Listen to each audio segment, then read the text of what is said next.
Captain Lee Taman stood on the bridge of the horizon's edge, watching the massive energy wall that stretched across space. The barrier glowed with a strange blue light that hurt his eyes if he looked too long. For 300 years, this wall had blocked humanity from exploring the galaxy beyond. No ship had ever passed through it. No weapon could break it.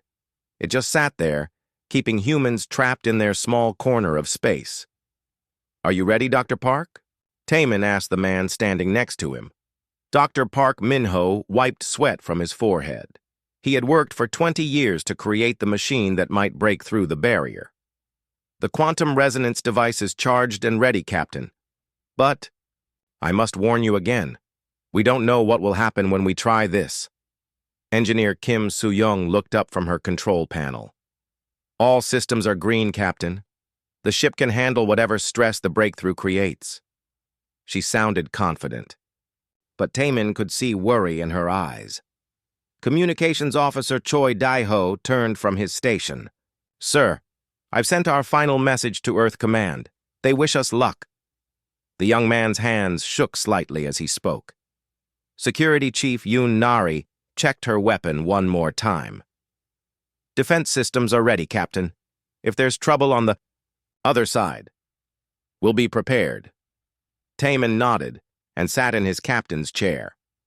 The Horizon's Edge was humanity's most advanced ship. It carried the best crew and the most powerful engines ever built.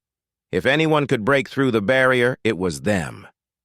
"Dr. Park, begin the sequence," Taman ordered. Park moved to his special control panel.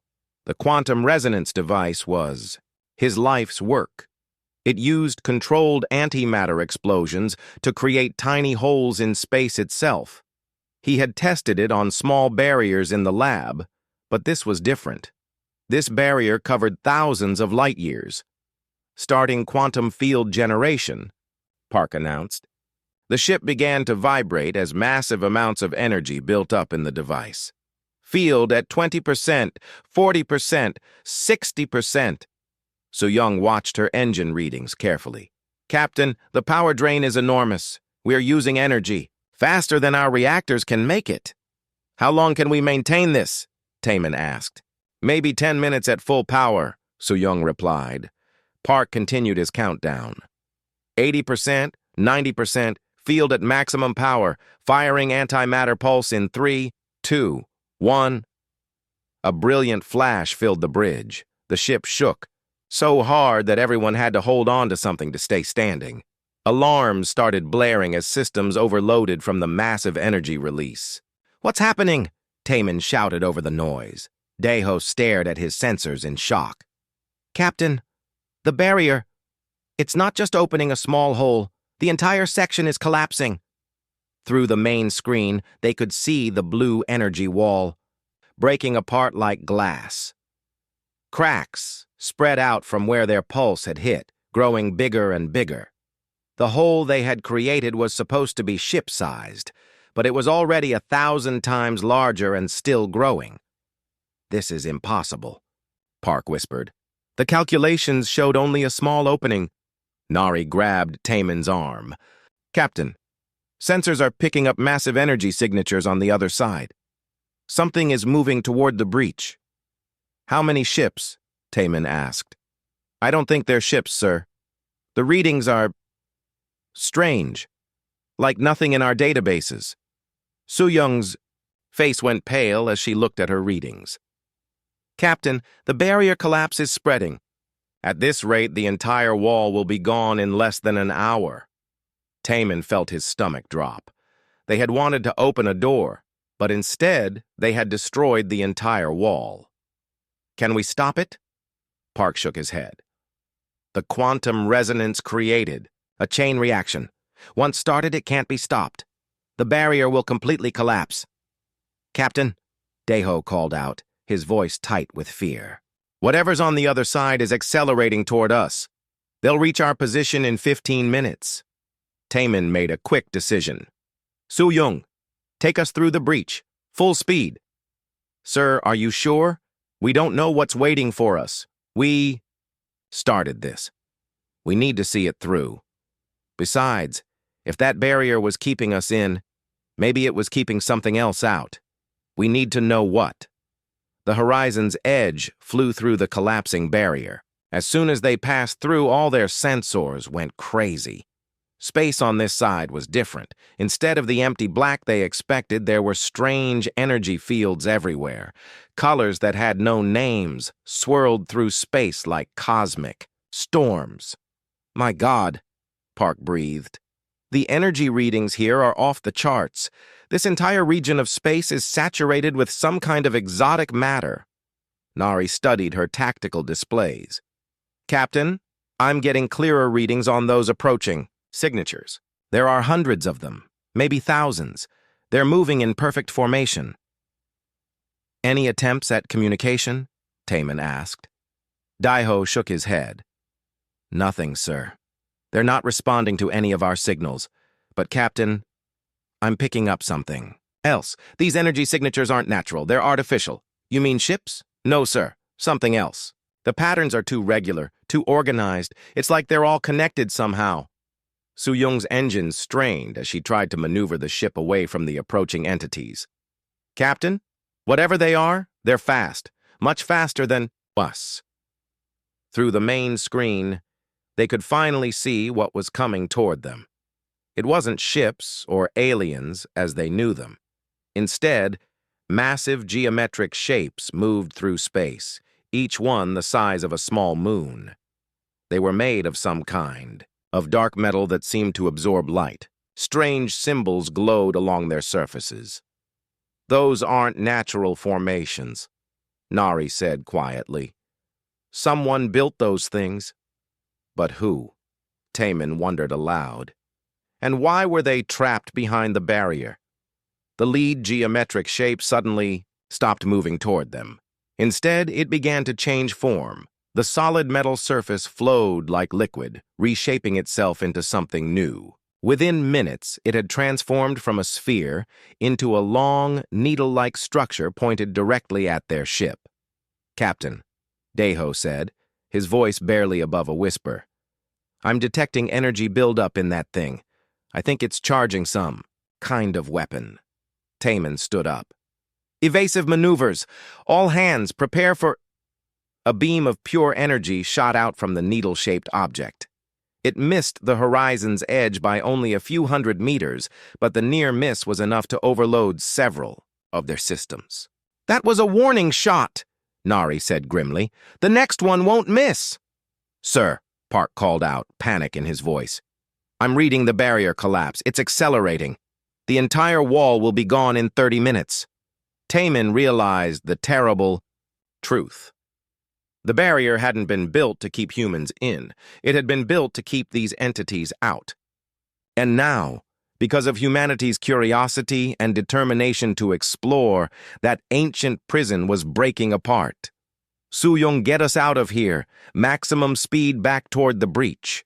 But as the horizon's edge turned to flee, they saw more of the geometric shapes emerging from the strange energy fields. There were thousands of them, all heading toward the collapsing barrier, toward human space. Captain, Daiho said quietly, I don't think we're going home. The barrier behind them finally collapsed completely, leaving nothing but empty space where the ancient wall had stood for millennia. The path to human space was now wide open, and an army of unknown entities was heading straight for it. Taman sank into his captain's chair, understanding the magnitude of what they had done. They had wanted to break humanity free from its cosmic prison. Instead, they had released something that had been locked away for good reason. The horizon's edge was alone in hostile space, with no way home and no idea what they were facing. All they knew was that they had started something that might destroy everything they had ever known. Captain Lee Taman watched the geometric shapes move through space like a deadly dance. 3 hours had passed since they broke through the barrier, and the alien entities showed no signs of slowing down. They moved with purpose, heading directly toward where the barrier used to stand. Wake up, Ambassador Kang, Taman ordered. We need our diplomatic expert. Dr. Shin Heben, the ship's medical officer, was already working to bring Ambassador Kang Ji-won out of cryo-sleep. The woman had been frozen for the long journey, never expecting to be needed so soon. "She'll be awake in 10 minutes, Heben reported. "But Captain, her vital signs are showing stress. Whatever you woke her for, she can sense something is wrong." Pilot Nam Woo-jin stood ready at his fighter controls. His small squadron of defense ships was nothing compared to the massive alien constructs, but they were all the Horizon's Edge had for protection. "Captain," Communications Officer Choi Dae-ho called out, "I'm picking up new transmissions from those entities. They're not using radio waves or any communication method we know. It's something else entirely." "Can you decode it?" Taemin asked. "I'm trying, sir. The patterns are unlike anything in our language databases. But there's something strange about it. The signals aren't going between the entities. They're all broadcasting the same message at the same time." Dr. Park Min-ho looked up from his science station. "That's impossible. How can thousands of separate objects transmit identical signals without coordination delays?" "Unless they're not separate objects," Security Chief Yoon Nari said quietly. "What if they're all part of the same thing?" Before anyone could respond, Ambassador Kang Ji-won stumbled onto the bridge, still weak from cryo-sleep. She was a tall woman with kind eyes, trained in dealing with alien cultures that humans had never encountered. "Captain, what's the situation?" she asked, trying to focus on the main screen. Taemin quickly explained what had happened. Kang's face grew pale as she understood the magnitude of their problem. "We need to attempt first contact immediately," she said. "If these entities are hostile, we need to try negotiation before they reach human space." "Is that wise?" Nari asked. "We don't know anything about them." "That's exactly why we need to try," Kang replied. "Fear of the unknown has started more wars than anything else." Dae-ho worked frantically at his station. "I've managed to isolate their transmission frequency. I can send a signal on the same wavelength, but I have no idea if they'll understand it." "What should we tell them?" Taemin asked. Kang thought for a moment. "Start simple. Mathematical concepts, universal constants. Show them we're intelligent and want to communicate." Dae-ho began transmitting basic mathematical sequences, prime numbers, pi, simple equations. For an hour, they broadcast their message with no response. Then, suddenly, everything changed. One of the smaller geometric shapes broke away from the main group and headed directly toward the horizon's edge.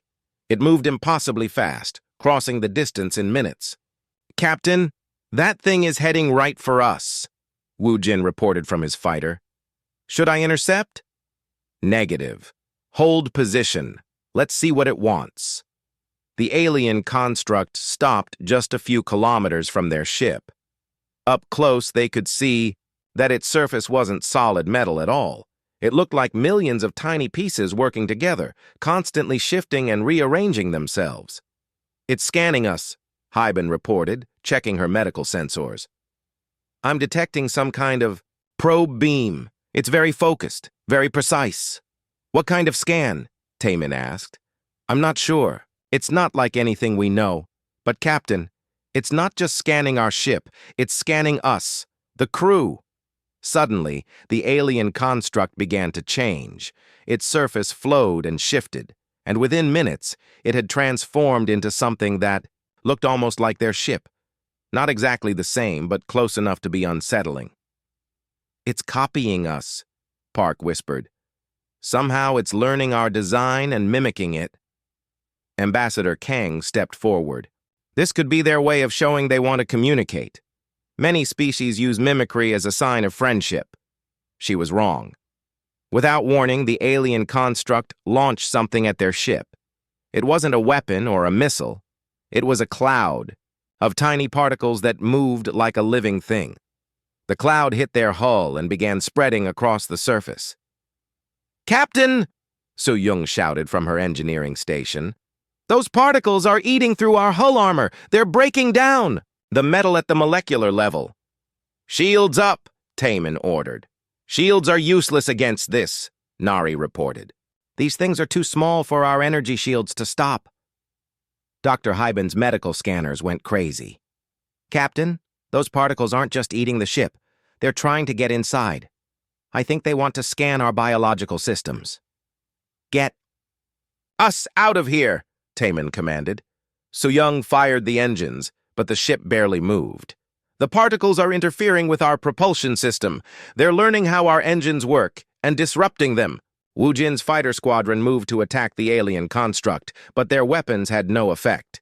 The energy beams and missiles passed right through it, as if it wasn't there.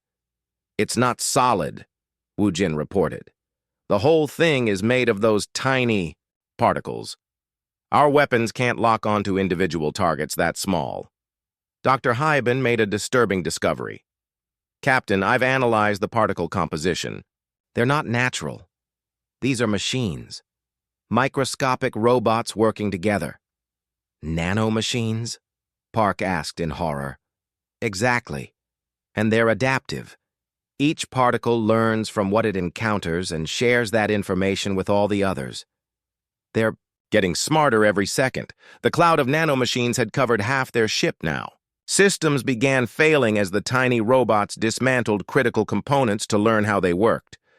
But they weren't destroying everything. They were being selective, taking samples. They're studying us, Kang realized. This isn't an attack. It's an examination.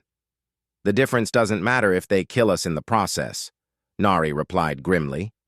Suddenly, Daeho's communication system activated on its own. The aliens had learned how to use it, but instead of words, horrible images filled the screen.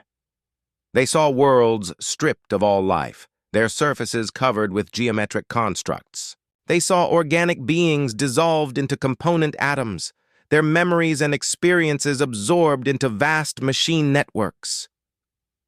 This is what they do, Haben whispered. They don't just kill. They consume everything, every thought, every memory, every piece of biological data. The images continued. They saw the history of civilizations that had tried to fight these entities. Species with technology far beyond humanity's had been defeated and absorbed. Entire star systems had been converted into machine worlds. Captain, Park said, his voice shaking. I understand now. These entities aren't just alien, they're a collective. Intelligence made of self-replicating machines. They spread by consuming organic matter and converting it into more of themselves. How do we stop them? Taman asked. We don't, Nari said quietly. Look at the screen. Every species that ever fought them lost. But then Su-Yung had an idea. Captain, what if we overload our reactor? The explosion might disrupt their nanomachines. That would destroy us too, Taman pointed out. Better than being absorbed into that collective, Su-Yung replied. Before Taman could decide, the nanomachines suddenly stopped spreading. They had learned what they wanted to learn. The cloud lifted off their ship and returned to the alien construct, which immediately began broadcasting a new signal. What are they saying? Taman asked. Daeho's face went white as he translated the message. They're not talking to us, Captain. They're talking to the other constructs, sharing what they learned about human technology and biology. The alien construct that had examined them began moving toward the gap where the barrier used to be. But now it was different. Parts of its structure looked disturbingly similar to human ship designs. It had incorporated their technology into itself. They're heading for human space, Kang said in horror.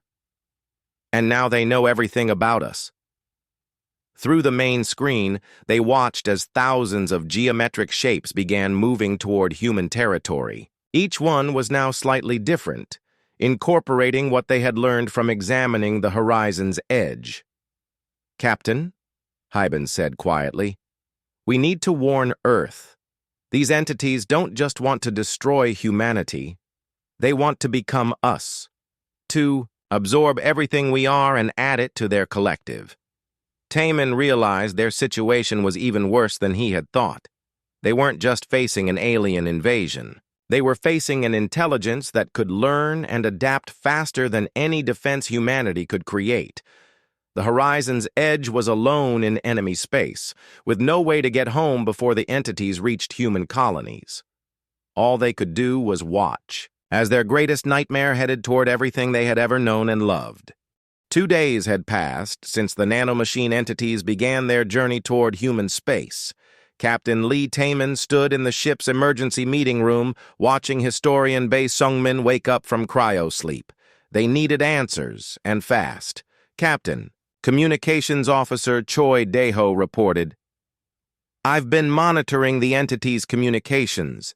They've stopped talking to each other. I think they're conserving energy for something big." Bae Sungmin sat up slowly, still groggy from the cryo process. He was an old man with sharp eyes who had spent his life studying dead civilizations. "Why did you wake me? My expertise is in ancient history, not alien contact." "That's exactly why we need you," Dr. Park Min-ho explained. "We found something." Engineer Kim Soo-young activated the main display. It showed a dead planet covered in strange ruins. The planet's surface was gray and lifeless, but massive structures rose from its surface like metal mountains. "We detected this world while running from the entities," Soo-young explained. "The ruins are giving off the same energy signature as the barrier that used to protect human space." Sungmin's eyes widened. "You think this civilization built the barrier?" "We're hoping you can tell us," Taman said. "Tech Specialist Han Jae-won and Lieutenant Commander Oh Yun-hai are already down on the surface with a survey team. They're finding things that might explain what we're dealing with." Dr. Shin Heben checked Sungmin's vital signs. "You're cleared for duty, but take it easy. Cryo-sleep at your age is stressful on the body." Sungmin waved her away. "I'm fine.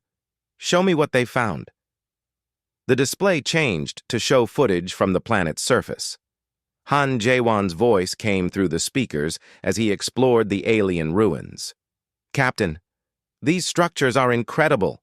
The architecture is unlike anything in our databases, but the technology level is clearly advanced. On screen, they could see massive towers that spiraled up into the sky. The metal was the same strange material they had seen in the barrier, but it was dark now. Powerless. "Lieutenant Commander, what's your assessment?" Taman asked. Yun-hai's calm voice responded. "Sir, this civilization was clearly powerful, but something destroyed them completely. There are no bodies, no signs of evacuation. It's like they just vanished." Sungmin studied the images carefully. "The architectural style suggests a species that thought in terms of permanence. These buildings were meant to last forever. But look at the damage patterns." He pointed to scorch, marks on the structures. "Those aren't from weapons. They're from something that burned at the molecular level. And see how the damage radiates outward from specific points? That suggests the destruction came from within." "Nanomachines," Dr. Park said grimly. "The same entities we encountered." "Han, have you found any records or data storage?" Seungmin asked. "Yes, sir. There are crystal matrices throughout the ruins that seem to contain information, but they're in some kind of quantum storage format. I'm trying to interface with them now." On the surface, Han Jae-won worked with devices he had built from salvaged ship components. He was young but brilliant with technology, able to understand alien systems faster than anyone else on the crew. "I'm getting something," Han reported. "The crystals are responding to quantum resonance. It's like they're designed to activate when someone with the right technology approaches." Suddenly, the ruins around the survey team began to glow. Ancient systems that had been dormant for thousands of years came back to life. Holographic displays appeared in the air, showing symbols and images. "My God," Sungmin breathed. "It's a historical record. They left us a message." The holograms showed the story of a great civilization called the Keth Moran Empire. They had ruled thousands of worlds and mastered technologies that humanity could barely understand. But then came the enemy. "Look at this," Oh Yun-hai said, pointing to new images that appeared. They're showing us what they fought against. The holograms displayed the same geometric shapes that the crew of the Horizon's Edge had encountered. But these images showed them in massive numbers, consuming entire worlds. The Keth Moran had called them the Vortai Collective. The Vortai, Park repeated. That's what we're facing. The historical record continued, showing a 1,000-year war between the Keth Moran Empire and the Vortai Collective. The Keth Moran had powerful weapons and advanced shields, but nothing could stop the Vortai for long. The nanomachine entities learned from every defeat and adapted. Captain, Han called from the surface. I'm finding technical specifications. The Keth Moran developed quantum entanglement networks to coordinate their defenses, but even that wasn't enough. The final images showed the Keth Moran's last desperate plan. Unable to defeat the Vortai, they decided to contain them instead.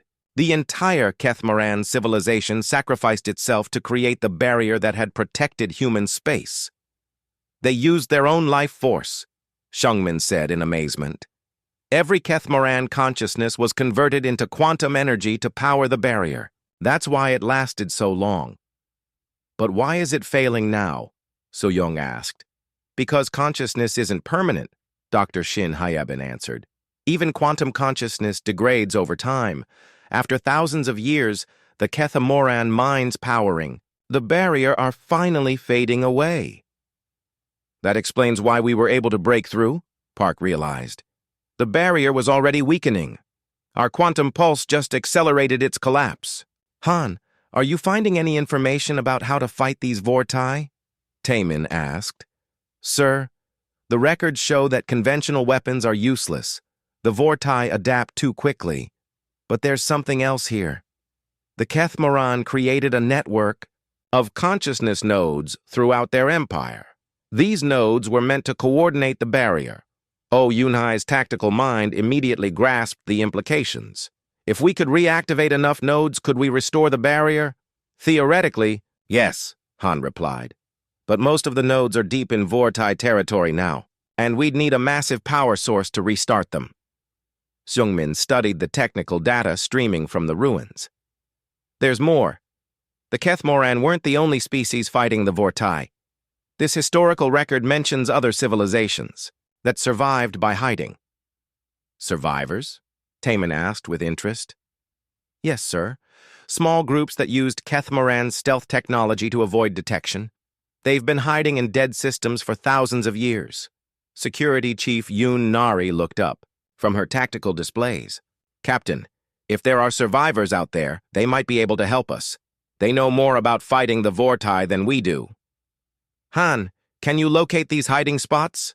Taemin asked. I'm downloading star charts now, sir. The Keth Moran kept detailed records of refugee locations. But Captain, some of these coordinates are in systems that the Vortai have occupied for centuries.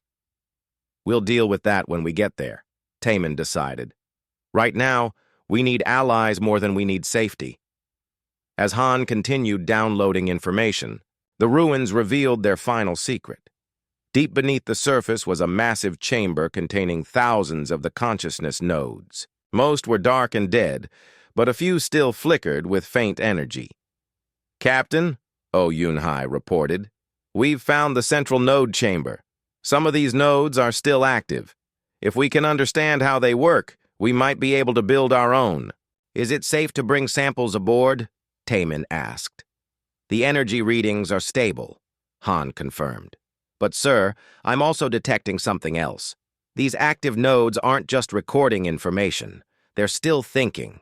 There are Keth Moran consciousnesses still alive in these crystals.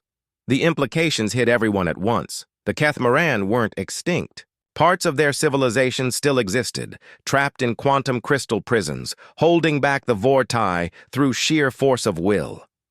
We need to get those samples, Taemin ordered.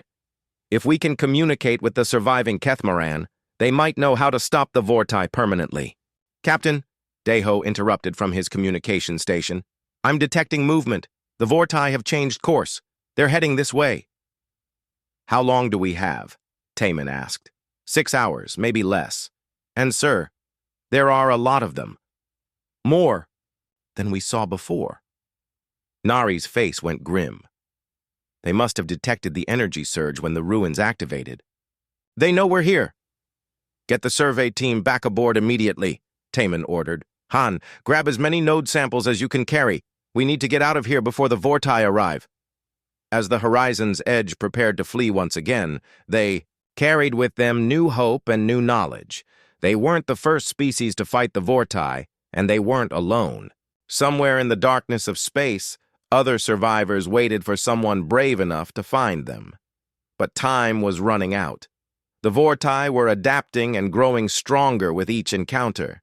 If humanity was going to survive, they needed to find these hidden allies soon. The Horizon's Edge drifted through a dead solar system, its engines powered down to avoid detection.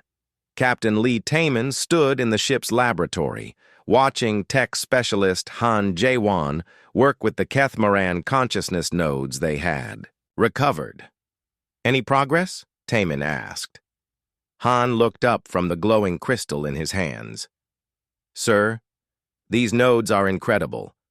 Each one contains the preserved consciousness of a Kethmaran individual. They're still aware, still thinking after thousands of years.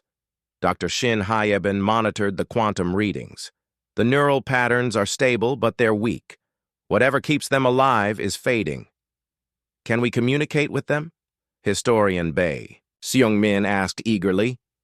I'm trying to establish a connection, Communications Officer Choi Dae-ho replied.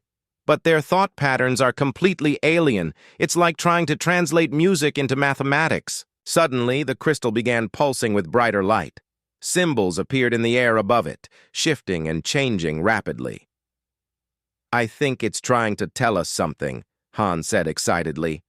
The symbols formed into star charts showing the location of hidden refugee fleets scattered throughout the galaxy. One set of coordinates was very close to their current position. It's giving us directions, Lieutenant Commander Oh Yun-hai realized. The Kethmoran consciousness wants us to find the survivors. Captain, Security Chief Yun Nari warned, if we go looking for these refugees, we might lead the Vortai right to them.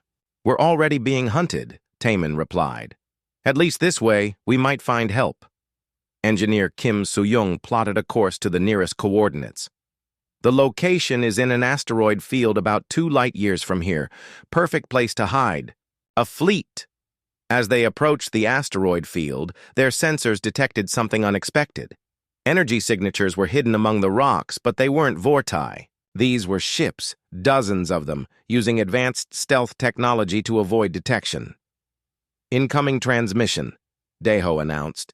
They're using the same quantum frequency as the Kethmaran nodes.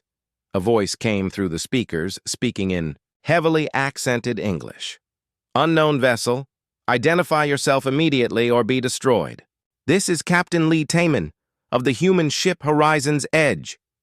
We're seeking allies in the fight against the Vortai Collective. There was a long pause. Then, humans, you're from the dead zone beyond the barrier. How did you get here? We broke through the barrier by accident. Now we're trapped on this side with you. Another pause. Follow our ships. Do not deviate from the flight path, or you will trigger our defense systems. A small fleet emerged from the asteroid field. The ships were unlike anything the humans had ever seen. Some looked like organic creatures with flowing curves. Others were geometric but different from Vortai designs. All of them showed signs of heavy modification and repair. My God, Seung-min whispered. Ships from a dozen different species, all working together. They were led to a hidden base inside a massive asteroid. The facility was huge, carved out of solid rock and filled with refugees from across the galaxy. As the Horizon's Edge docked, they could see beings of many different types working side by side. Welcome to Haven Station, their guide said as they disembarked. I am Captain Ryu Suman, commander of what's left of the Resistance. Captain Ryu was a middle-aged woman with tired eyes and numerous scars. She had clearly been fighting the Vortai for a long time. How many survivors are there? Taman asked as they walked through the station. Across the galaxy? Maybe 1 million beings from hundreds of different species. Here at Haven? About 50,000. We're one of the larger refugee groups. They passed workshops where humans watched engineer Lim Dongwu working with alien technicians. He was trying to combine human technology with alien defense systems, creating hybrid weapons and shields. Your engineering principles are interesting, an 8-legged alien told Dongwu. You use chaos theory in your designs. Most species prefer order and predictability. Chaos keeps the enemy guessing, Dongwu replied. If we can't predict our own technology, neither can they. Dr. An Minji, the ship's psychologist, was interviewing refugee leaders. She had been studying how different species dealt with the constant stress of hiding from the Vortai. The interesting thing, she explained to Taman, is that most species try to eliminate stress and fear, but humans actually perform better under pressure. It's one reason why these refugees are interested in working with us. Captain Ryu led them to the command center, where representatives from different species argued loudly. The discussion stopped when the humans entered. This is the human captain I told you about, Ryu announced. Captain Taman, meet what's left of galactic civilization. A tall, crystalline being spoke first. We have heard about humans breaking the barrier. Many of us blame your species for releasing the Vortai again. The barrier was already failing, Oh Yunhai replied calmly. Our analysis shows it would have collapsed within a few decades anyway. But you accelerated the collapse, accused a creature that looked like living metal. Now the Vortai are free to consume the galaxy again. Which is why we need to work together, Taman said firmly. Fighting among ourselves won't stop them. An elderly being covered in fur stepped forward. I am Elder Weiss of the Kethmoran Archives. We have kept the historical records alive through the dark years. The young human speaks truth. Division serves only the Vortai. What do you propose? Asked the crystalline being. We have Kethmoran consciousness nodes, Han said, showing them the glowing crystals. They contain information about the barrier network. If we can reactivate enough nodes, we might be able to contain the Vortai again. Impossible, the metal creature replied. We've tried for centuries to reactivate those nodes. They require massive amounts of coordinated quantum energy. Maybe, Dongwu said thoughtfully. But we've never tried using human technology. Our quantum systems work differently from yours. Elder Weiss examined the node samples carefully. These are from the primary archive on Kethmor. The consciousnesses within are among the oldest and most knowledgeable. If any could guide us in reactivating the network, it would be these. Over the next several hours, the Alliance debated strategy. The refugee species had been hiding for so long that many had forgotten how to fight. But the humans brought something new, the willingness to take desperate risks. The main node clusters are deep in Vortai space, Captain Ryu explained, showing them star charts. We'd need to launch coordinated strikes on a dozen different systems simultaneously. How many ships would we lose? Nari asked. All of them, probably, Ryu replied honestly. These would be suicide missions, but if even one strike succeeds in reactivating a major node cluster, it might be worth it. There's another problem, Deho added after studying the communication logs. The Vortai are adapting faster than ever. They've incorporated human technology now, and they're using it to track our quantum signatures. Then we need to move fast, Taman decided, before they adapt completely. An Minji had been quietly observing the refugee leaders. Captain, I think there's something else we should consider. These species have been running and hiding for thousands of years. They've lost the will to fight, but humans, we've never learned when to give up. What are you suggesting? That maybe the human factor isn't our technology. Maybe it's our psychology, our refusal to accept defeat even when logic says we should.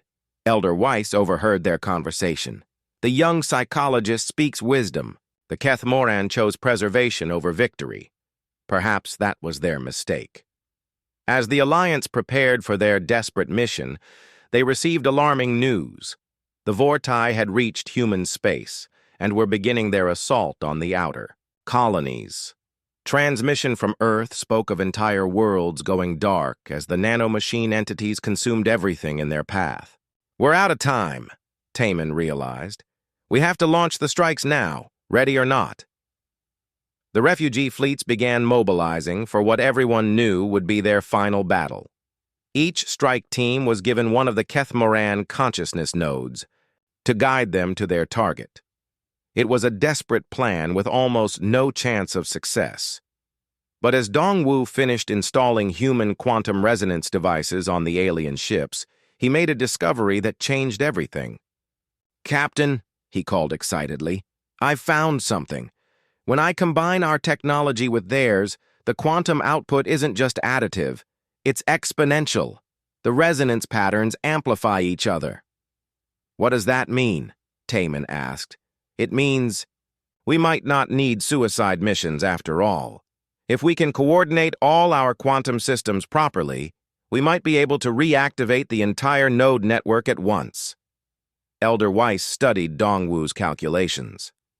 "Theoretically possible, but the timing would have to be perfect. One miscalculation and the feedback could destroy us all." "Better than certain death," Ryu said grimly.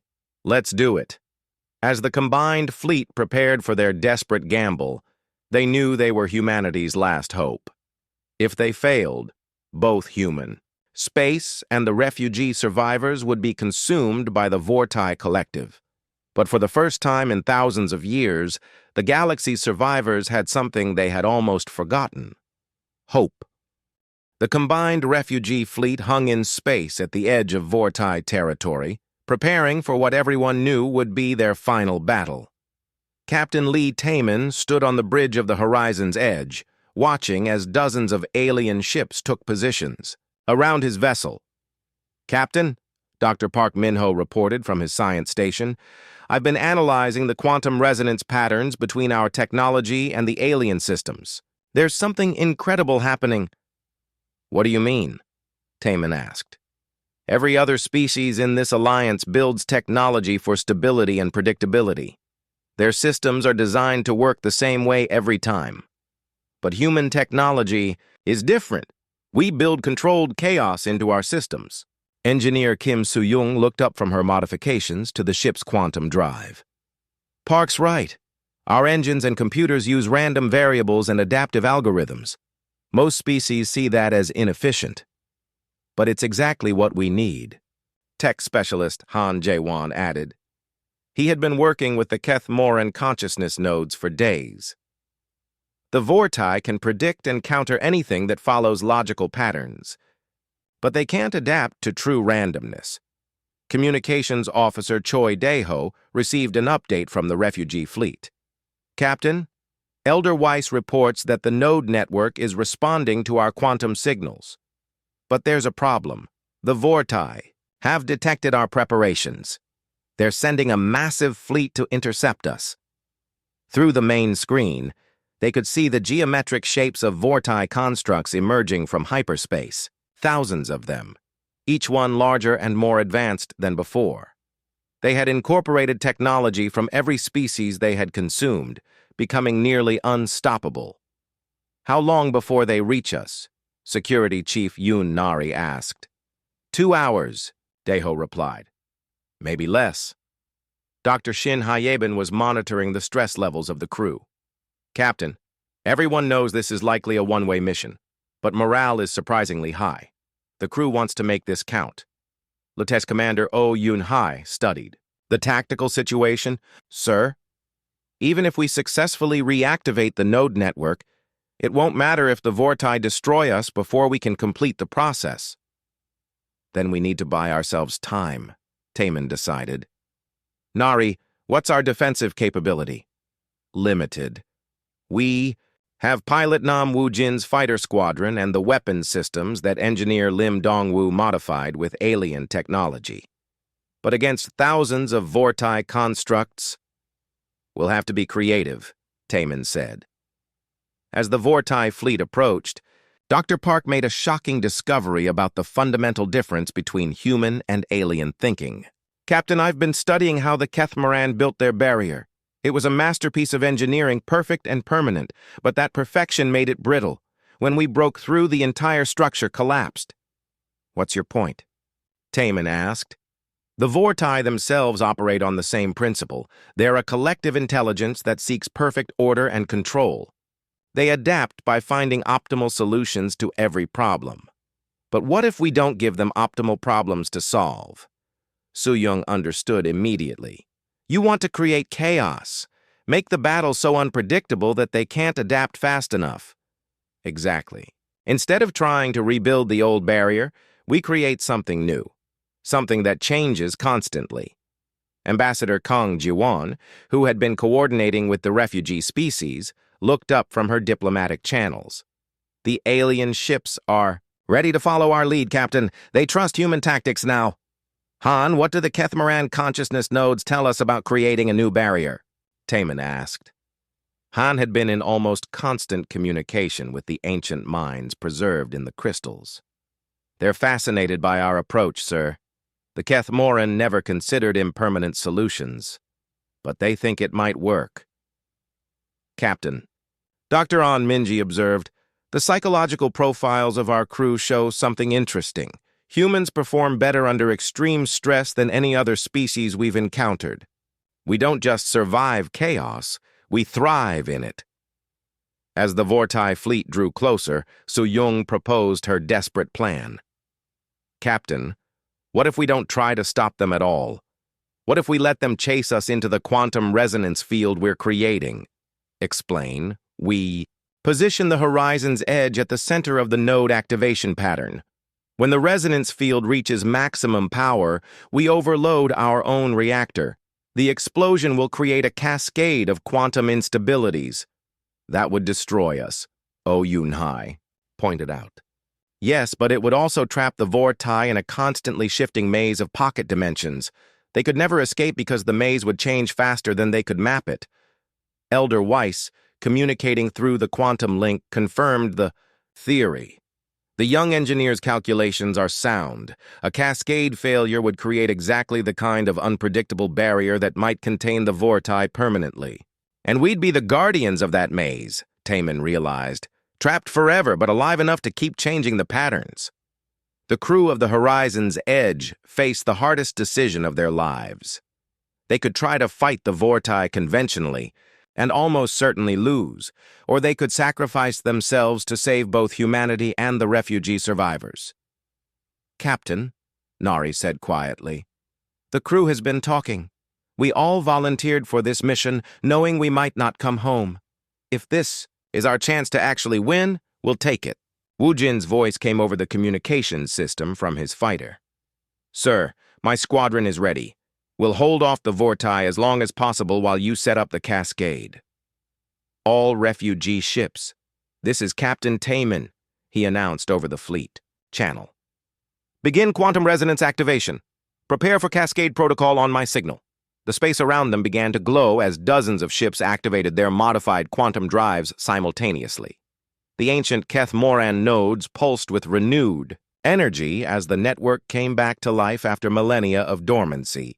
But the Vortai were adapting even as they watched. The enemy constructs began changing shape, preparing countermeasures for the quantum field. They're learning too fast, Deho reported. They'll have our resonance pattern mapped in minutes.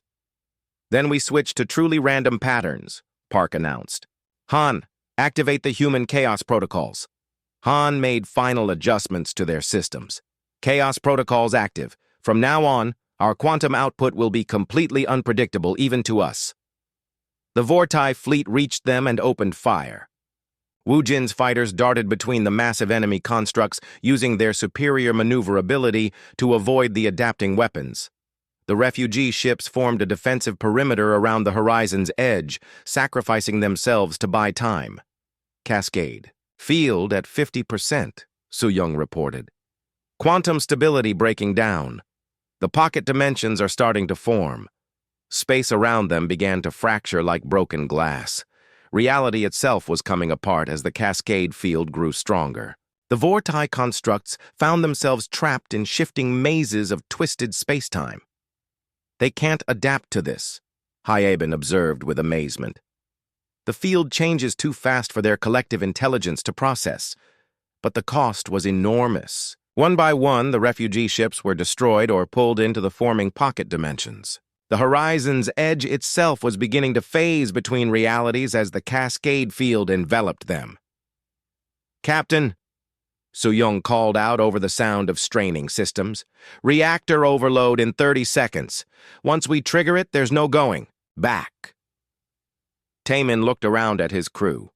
They had started this journey as explorers seeking to break humanity free from its cosmic prison. Now they were becoming eternal guardians, trapped but victorious. "For humanity," he said simply.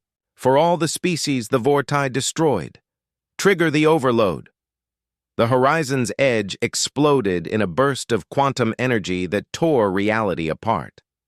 But instead of dying, the crew found themselves existing in multiple dimensions simultaneously.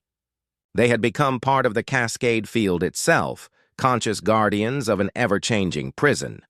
The Vortai fleet was caught in the expanding quantum maze. No matter how fast they adapted, the maze changed faster. They were trapped in an endless puzzle with no solution, pursuing phantom exits that led only to new confusions. From their position between dimensions, the crew of the Horizon's Edge watched as the cascade field stabilized into a new kind of barrier. Unlike the rigid wall the Kethmaron had built, this barrier was alive, dynamic, constantly evolving. "Captain," Park's voice seemed to come from everywhere and nowhere, "the field is stable. The Vortai are contained. And somehow we're still conscious, still thinking." "Will we ever get home?" Daeho asked. Taemin, existing now as pure consciousness within the quantum field, considered the question. "Home is wherever we choose to make it. And right now, our home is guarding the galaxy." But Park had one final surprise. "Captain, I'm detecting something. The cascade field is creating stable pathways through folded space. If we're patient, if we keep learning and adapting like we always have, we might eventually be able to create a bridge back to normal space." "How long?" Taemin asked. "Centuries. Maybe millennia. But time moves differently here. And Captain, the field is expanding slowly. Eventually, it might reconnect the divided galaxy, allowing the refugee species to return to their home worlds. From Earth, human scientists detected the strange new barrier that had appeared where the Vortai fleet had been. They couldn't understand how it worked, but they could see that the threat had been contained.